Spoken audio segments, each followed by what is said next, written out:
In the spring of 2015, Miami felt electric, but not in a good way. The air was thick with humidity, the nights were loud with tourist chatter and distant music, and thunderstorms would just roll in off the Atlantic without any warning. It was a city living on its nerves, and 26-year-old Officer Ellie Navarro was right in the middle of it. She'd only been on the force for about 3 years, but she was already making a name for herself.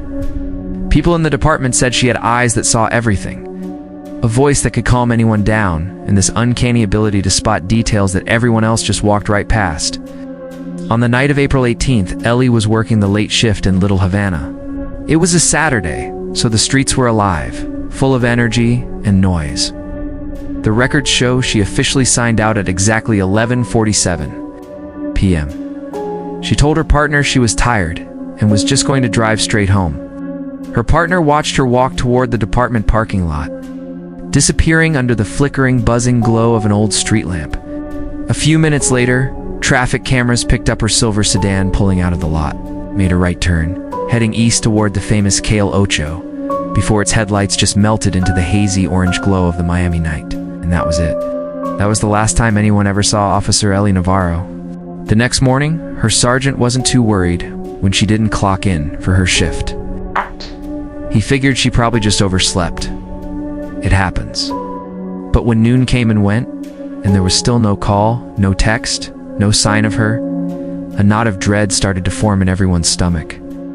This wasn't like Ellie. She was reliable, always on time. That's when the department knew something was seriously wrong. Immediately, detectives started pulling footage, trying to trace her last known route home. They followed the digital breadcrumbs of her silver sedan through the city's network of traffic cameras. The footage showed her driving normally, no one following her, nothing out of the ordinary. But then, about halfway through her expected drive, something strange happened. The video feed from a crucial intersection camera just cut out. It went black for exactly 6 minutes. When the feed came back on, her car was simply gone. It didn't crash, didn't make a sudden U-turn, just vanished from the road as if it had never been there. The search intensified. The entire department was on high alert. By sundown, a patrol car found it. Her vehicle was abandoned, parked neatly near a huge, empty shipping warehouse down by the river. The doors were unlocked. The detectives swarmed the scene. But what they found was even more unsettling than what they didn't. There were no signs of a struggle. No broken glass, no scuff marks, nothing. Forensics swept the car, but the only fingerprints they found belonged to Ellie herself. It was as if she had just parked the car and walked away. She had left something behind. Or rather, someone had left something for them. Placed carefully, almost deliberately, on the passenger seat was her police radio. Next to it, taped to the dashboard, was a single, folded piece of paper. It was a note written in tight, blocky, all-caps handwriting. The message was short, but it sent a shockwave through the entire investigation. It read, "Police don't listen, so this time they will." This changed everything. It wasn't a random carjacking. This was a message. This was personal. The note was immediately rushed to the crime lab. Analysts ran the handwriting through every database they had, searching for a match. They didn't have to wait long. The result came back, and it pointed to someone they weren't expecting, but maybe should have been. The handwriting belonged to a man named Daniel Cross. The name sent investigators scrambling through old files. Daniel Cross, 47 years old, a former U.S. Army soldier. The records showed he was dishonorably discharged back in 2006. As they dug deeper, the picture got darker. This wasn't just some random person. Cross had a long, bitter history with the Miami Police Department. Over the years, he had filed a staggering 17 different complaints against the department. Every single one of them had been dismissed. And then, just a few months before Ellie disappeared, Daniel Cross had effectively become a ghost. He vanished from all official Florida records, no driver's license renewals, no tax filings, nothing. The task force put in an urgent request for his military file. When it arrived, the contents were chilling. His psychological profile described him as unstable, deeply distrustful of authority, and highly unpredictable under stress. It detailed a man who felt wronged by every system he had ever been a part of. But it was the very last line of his profile, a note from his former commanding officer, that made the investigators' blood run cold. It read, "Expresses extreme hostility toward law enforcement." In that moment, sitting in the fluorescent-lit incident room late into the night, the task force came to a horrifying realization. Ellie Navarro wasn't just a random victim. She hadn't been in the wrong place at the wrong time. The 6-minute gap in the camera footage, the abandoned car, the cryptic "note it," was all planned. Ellie wasn't just taken, she was chosen. And the man who took her was a ghost, trained soldier with a deep-seated grudge against the very people now desperately trying to find her. The search for a missing officer had just become a hunt for a phantom who had declared war on the police. And Ellie was his opening shot. The next 24 hours would be the most critical, as the department mobilized every resource they had. They knew they weren't just looking for their colleague. They were racing against a clock set by a man who had been planning this for a very, very long time. The question wasn't just where Ellie was, but why she was chosen. What did she know? What had she seen? And what did Daniel Cross believe she could do for him? The answers were hidden somewhere in the city, and finding them was the only thing that mattered. The rain had finally stopped, but Miami's humidity clung to everything, thick and heavy, like a shroud. In the abandoned warehouse district, the only sounds were the splash of boots through dark puddles and the metallic echo under the empty loading docks. It was dawn, but the sun felt miles away. They'd been searching for hours, ever since the call came in about Officer Ellie Navarro's patrol car. It was parked neatly, not crashed, not abandoned in a hurry. It was placed, positioned. It's almost like a breadcrumb left by someone who knew exactly how police procedure worked. Someone who wanted it to be found inside the warehouse. The air was still and smelled of rust and decay. The first clue was subtle, almost missed in the gloom. Footprints. Not the scattered, frantic marks of a struggle, but something else entirely. They were controlled, evenly spaced.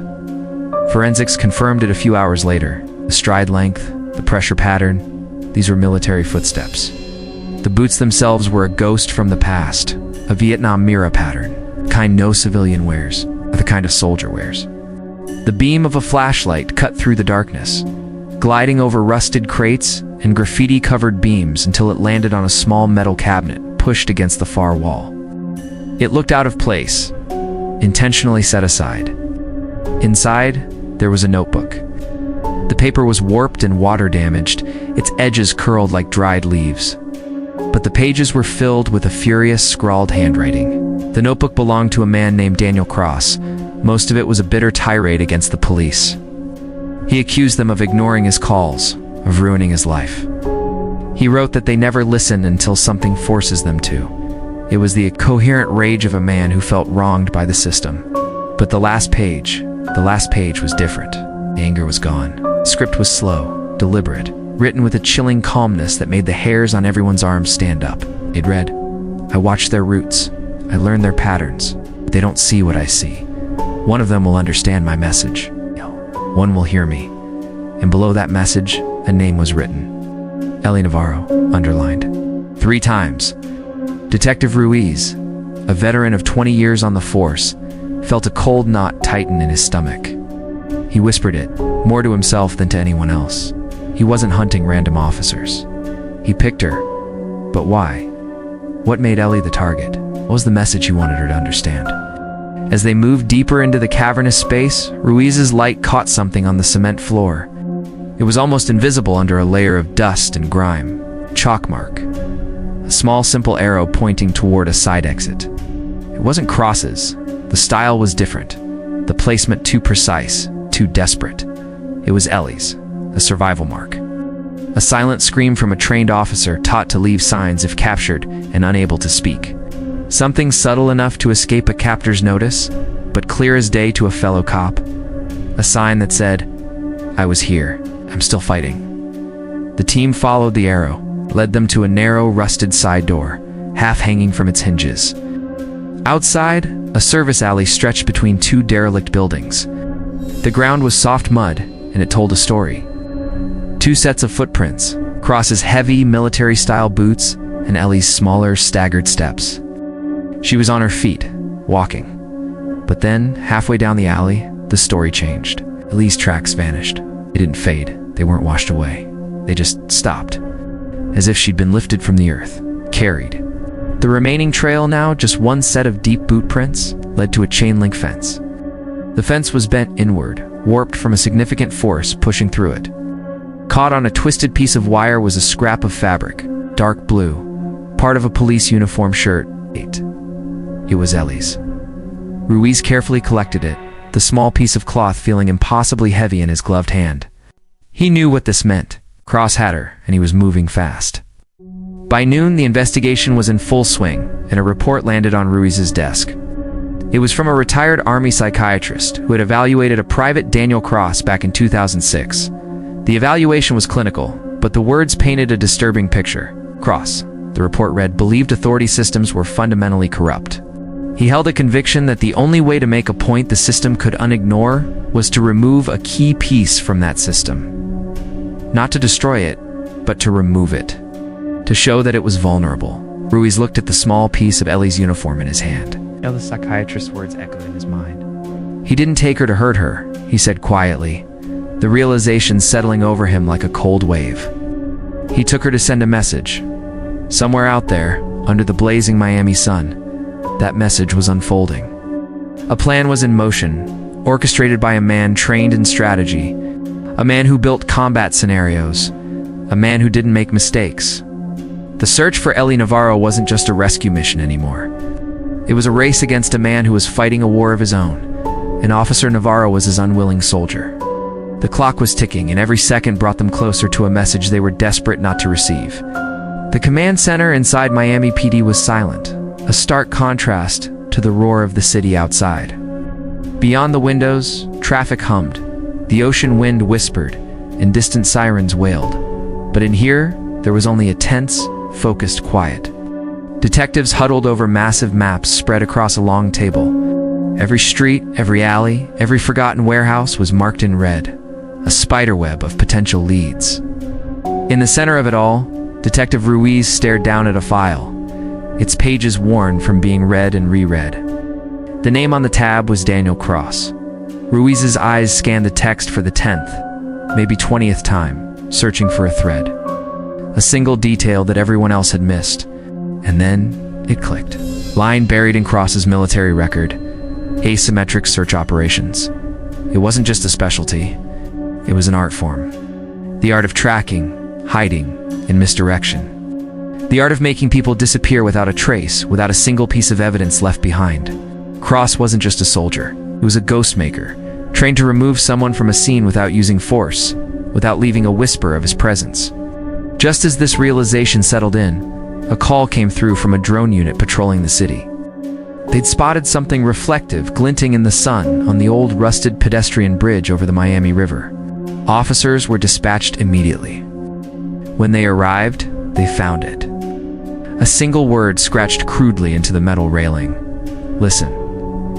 Ruiz felt a chill despite the Florida heat. It was the exact same word found scrawled in Cross's personal notebook. The exact same word left on the windshield of Ellie's car. This wasn't random graffiti. It was a message, a signature. Ruiz raced to the bridge. He leaned over the railing, his knuckles white, and stared down into the murky green water of the river. The current flowed steadily, pulling toward a series of old, dark maintenance tunnels. These were the city's hidden veins. A network known only to a select few military vets who used them for training and street kids who used them for shelter. A perfect place to hide. "Detective, there's more," an officer shouted from below. Ruiz scrambled down the embankment. On a massive concrete support pillar, tucked just beneath the bridge, was a chalk mark. It was small, barely noticeable against the stained concrete. Simple, hand-drawn arrow pointing downstream. Ruiz's eyes widened. He recognized it instantly. "Ellie left this," he said, his voice low. "It's a field sign. A direction mark." They followed the arrow, moving along the dusty river path. The Miami heat was relentless, pressing down on their backs, the humidity so thick you could almost taste it. 200 meters later, they found another one. A rough X drawn quickly on the pavement, another police field sign. But this one meant something different. It was a warning. Danger ahead. "Ellie's alive," Ruiz said, more to himself than to anyone else. A quiet confidence began to build in his chest. "She's guiding us." The trail continued. The next mark was harder to find, hidden beneath a wall of vibrant graffiti, a small and perfect symbol shaped like a police badge. It wasn't clean, it wasn't perfect, but it was unmistakably hers. She was leaving them a trail of breadcrumbs, speaking to them in the only language she could, the language of their shared profession. Back at the station, analysts were digging deeper into Cross's past, trying to find the why. They found it in a dusty file from 2009, a home invasion. Cross's sister had been attacked. He had called 911, desperate for help, but the responding officers were dispatched to the wrong address. By the time they finally arrived at the correct location, it was too late. She was already in an ambulance, on her way to the hospital. Cross never forgave them. His handwritten complaint from that year was filled with rage and grief. It ended with a chilling, prophetic line. "They never listen. One day they will." The pieces fell into place. This wasn't about Ellie. It was never about her personally. Cross chose her because she was a cop, a symbol of the very system he believed had failed him so catastrophically. He wasn't just trying to be heard. He was forcing them to listen. Back on the river path, Ruiz knelt beside the latest chalk mark. He could see her strategy now. Ellie's movements weren't random acts of a panicked victim. They were controlled, precise. Each mark was a calculated risk, a message sent under the watchful eye of her captor. Cross was letting her do it. He wanted them to follow. "He wants us to hear him," Ruiz said to his team, his voice grim. "Thinks Ellie will force us to." The trail of chalk marks finally led them to a desolate spot under a decaying concrete overpass. Tucked into the shadows was an old maintenance tunnel gate. The heavy metal door was slightly ajar, a dark sliver of an opening into the unknown. Fresh scuff marks scarred the concrete at the entrance. And there, lying just inside the threshold on the damp ground, was something small and familiar. A standard-issue police earpiece. Ellie Ruiz picked it up slowly, the small piece of plastic feeling heavy in his hand. "She was here," he whispered. And then, from deep within the suffocating darkness of the tunnel, a sound. Metal scraping against metal. A faint, sharp echo that traveled through the concrete. It was followed by a voice distant, distorted, and chillingly clear. "Keep listening." The detectives froze, their hands instinctively moving to their holsters. Was it Cross? Was it a recording? Was it Ellie, being forced to speak? The voice faded, swallowed by the oppressive silence of the tunnel. But one thing was certain. Ellie was still alive. And Daniel Cross was leading them somewhere, pulling them deeper into his carefully constructed game. The hunt was on. The moment the detectives stepped inside, the tunnel swallowed every sound. 1 second, they were surrounded by the humid, noisy chaos of a Miami night. The next, there was only the cold, damp silence of the concrete underworld. The air turned heavy and chilled, a stark contrast to the city's warmth. Echoes stretched unnaturally long, their own footsteps and breathing amplified against the grimy walls. Their flashlights were like razors, cutting thin, nervous lines through the oppressive darkness. The beams danced over old weeping pipes, rusted maintenance grates, and layers of graffiti that hadn't seen the light of day in years. Detective Ruiz forced his breathing to stay steady, a slow, deliberate rhythm. Every instinct, honed by years on the force, screamed at him. Cross wasn't just hiding down here. He wasn't just a fugitive cornered in the city's guts. No, he was controlling this environment. This was his territory now. These tunnels were a predator's dream, especially for someone with advanced military training. The passages were narrow, claustrophobic, and disorienting. They were a labyrinth filled with blind corners and deep shadows, places where movement was felt before it was seen. About 50 feet in, a flashlight beam caught something small on the dusty floor. It was a zip tie, the kind used for restraints, but it had been cut cleanly through. Ruiz knelt, his fingers barely brushing the plastic. "Ellie did this," he muttered, his voice a low growl that barely disturbed the silence. She freed one of her hands, a small spark of hope ignited in the cold darkness. It was a sign, a message. Ellie wasn't a passive victim. She wasn't broken. She was fighting. She was still the cop they knew. Energized by this discovery, they pushed deeper into the subterranean maze. The air grew colder, the sense of being watched more intense. Then they found the second object. It was sitting in the middle of the passage, placed with a deliberate, almost ceremonial care. Ellie's badge, but it wasn't dropped, wasn't torn from her uniform in a struggle. It was positioned perfectly upright, leaning against a small concrete block like a museum exhibit. Next to it, a small folded piece of paper. A note. The handwriting was the same rigid, disciplined script they had seen before, crosses. It read, "Officers follow orders, soldiers follow truth." Ruiz clenched his jaw so hard he felt a muscle jump in his cheek. He stood up, his eyes scanning the endless darkness ahead. "This isn't about Ellie," he said, his voice resonating with a newfound certainty. He's staging a lesson. This wasn't a desperate man running. This was a teacher in his classroom. Cross wasn't improvising. He was constructing a narrative, a twisted play where he was the director. He was forcing them to see the world through his fractured, disillusioned lens, to understand the truth he believed they had abandoned. Farther down, the tunnel split, branching into two identical, dark mouths. On the wall of the left passage, a large, crude arrow was drawn. It pointed them forward, was made with something dark, something that wasn't paint or blood. Ah, Ruiz touched it. Charcoal. A burnt piece of wood. It was big, obvious, almost screaming for their attention. But that wasn't Ellie's style. Her signs had been small, subtle, clever. So, while the others focused on the arrow, Ruiz turned his attention to the opposite wall, the entrance to the right tunnel. He ran his flashlight along the dusty surface. And there it was. Barely visible, almost lost in the grime, was a tiny chalk line, the exact same shape Ellie had used to mark their path along the river. A small, almost insignificant detail to anyone else, but to them, it was everything. Ruiz exhaled sharply, a plume of white vapor in the cold air.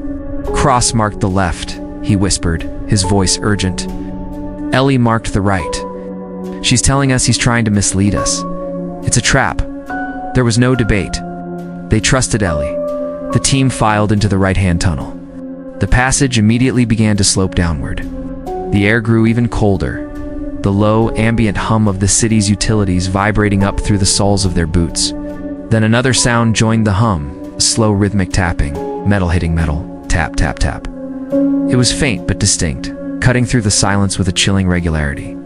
Ruiz raised a hand and the entire team froze, weapons at the ready. The only sound was the drip of water and that incessant tapping.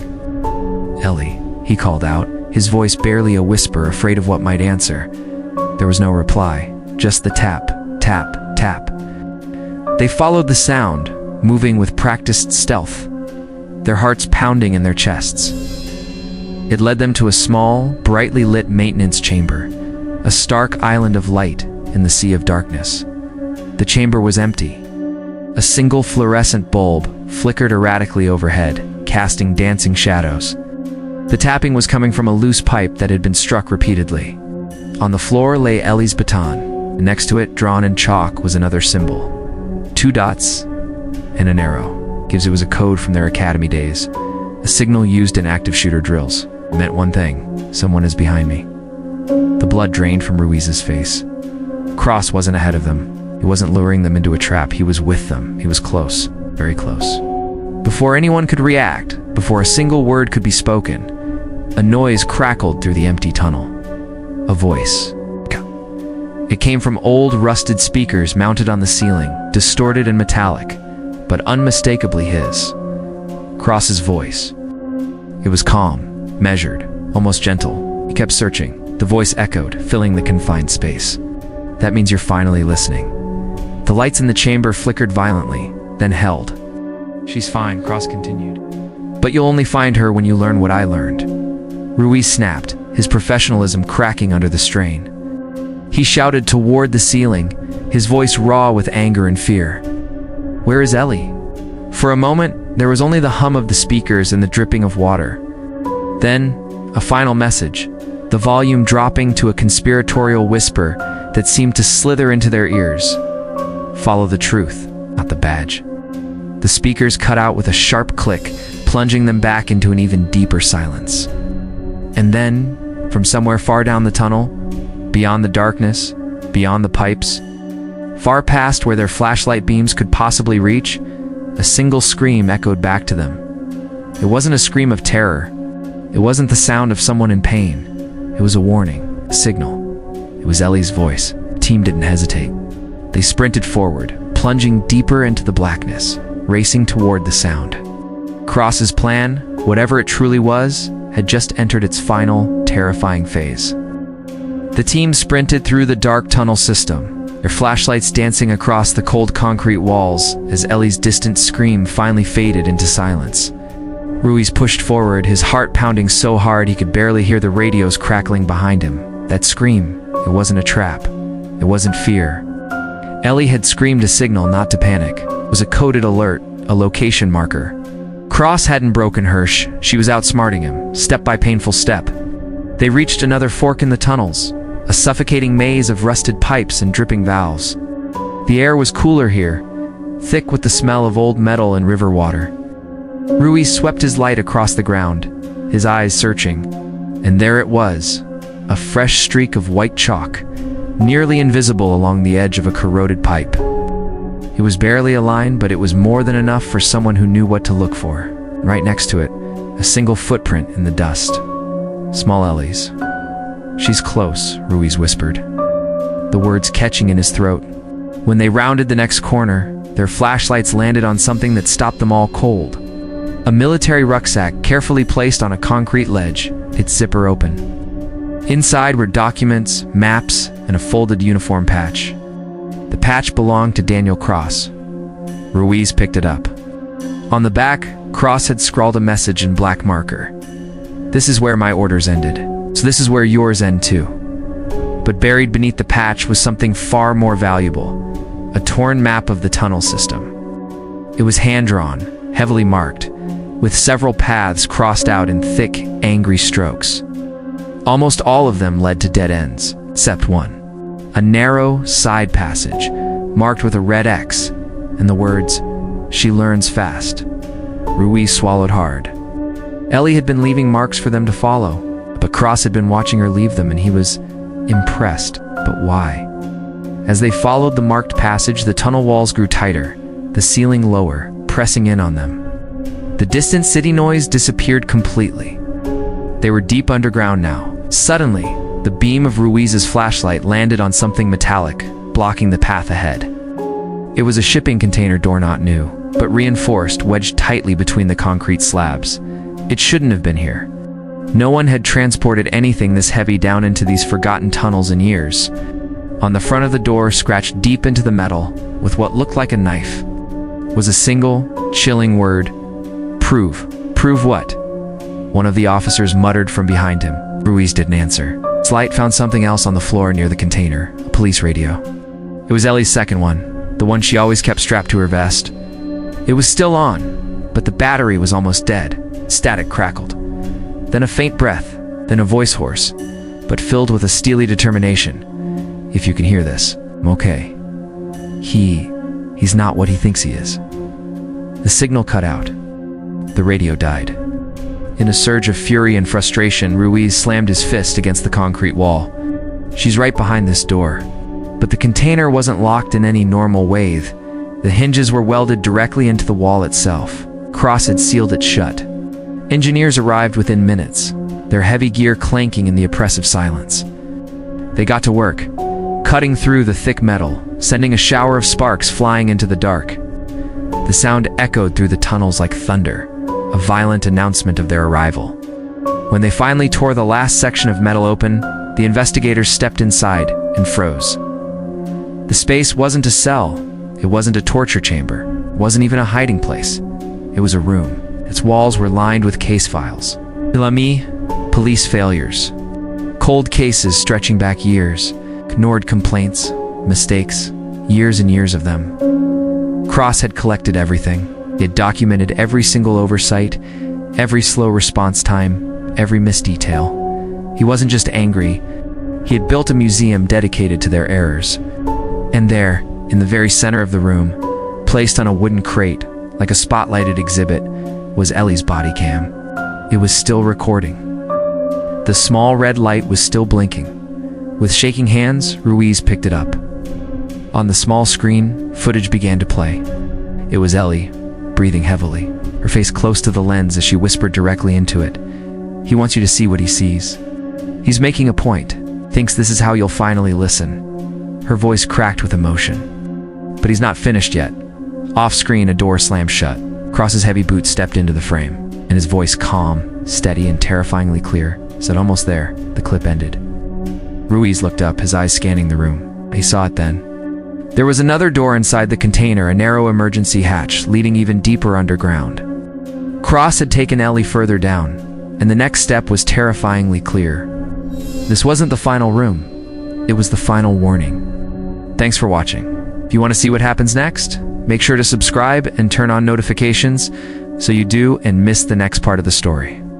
The second hatch groaned open, a metallic scream that ripped through the concrete, like some long-dead thing waking from a 1,000-year sleep. A wave of cold air washed over us, a chilling, natural cold that had no business being in Miami. I exchanged a glance with my team, but it was Ruiz who stepped in first, his weapon leading the way. The tunnel beyond was a tight, claustrophobic passage, bathed in the sickly pulse of red emergency lights. They flickered on and off, every few seconds plunging us into total darkness before painting the damp walls in crimson again. Water dripped from rusted overhead pipes, each drop echoing like a ticking clock, counting down to something we couldn't yet see.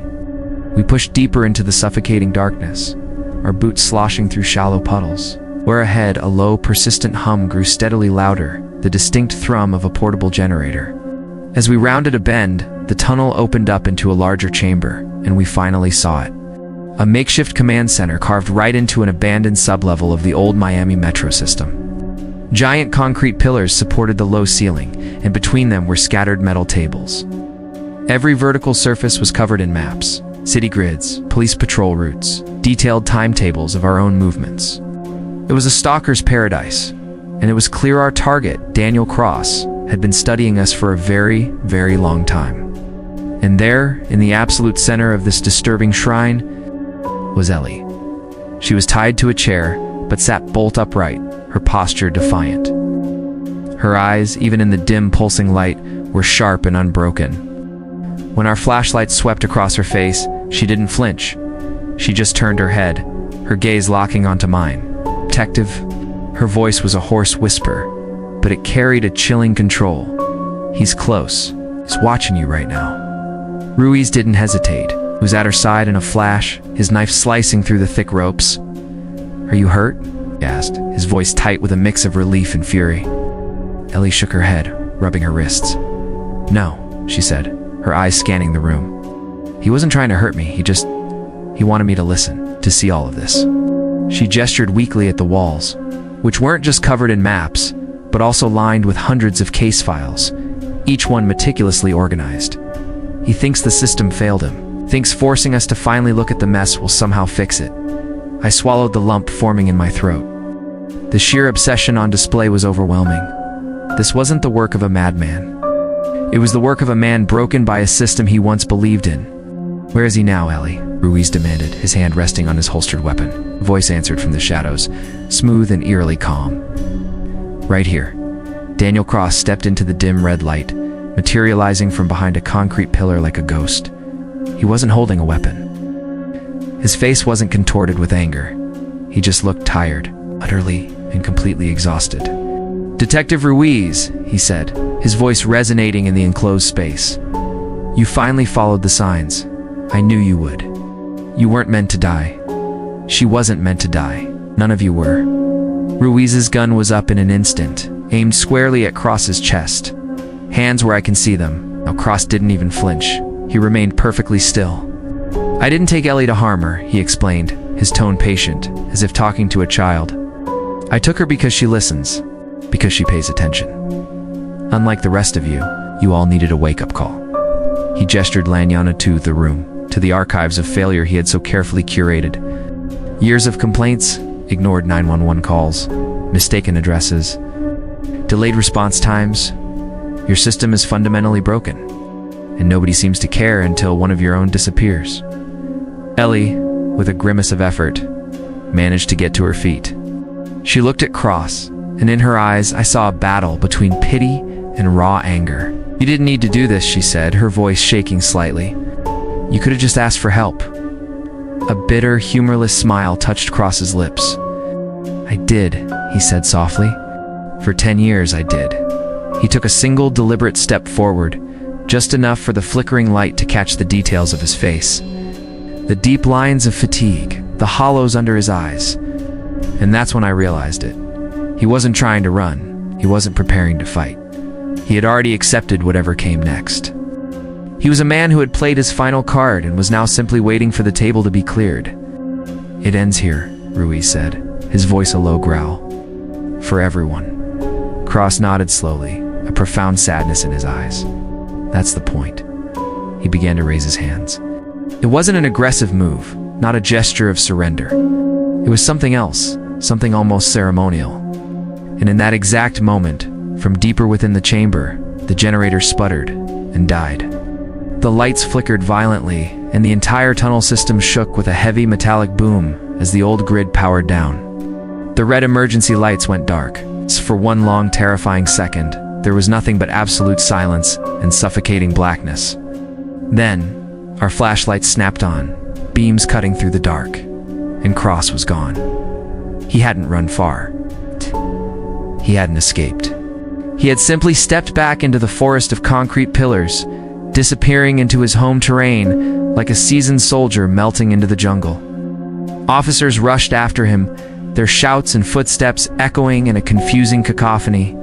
The acoustics of the tunnels were a nightmare, bouncing sounds in every direction, making it impossible to pinpoint his location.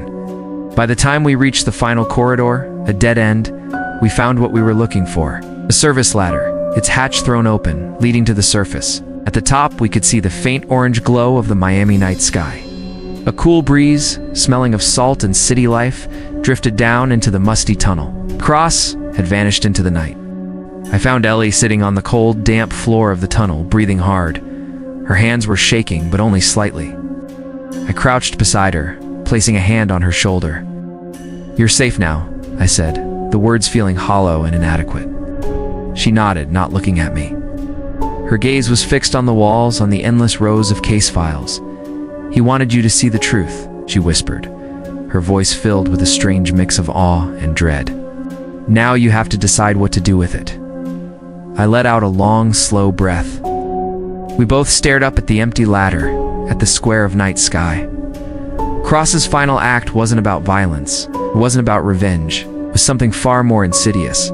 Something that would stay with us long after the cuts and bruises healed.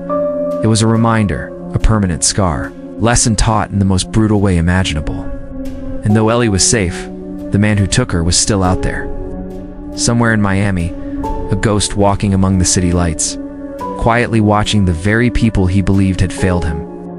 And we were left in his classroom of chaos, forced to confront the question he had thrown at our feet. What do we do now?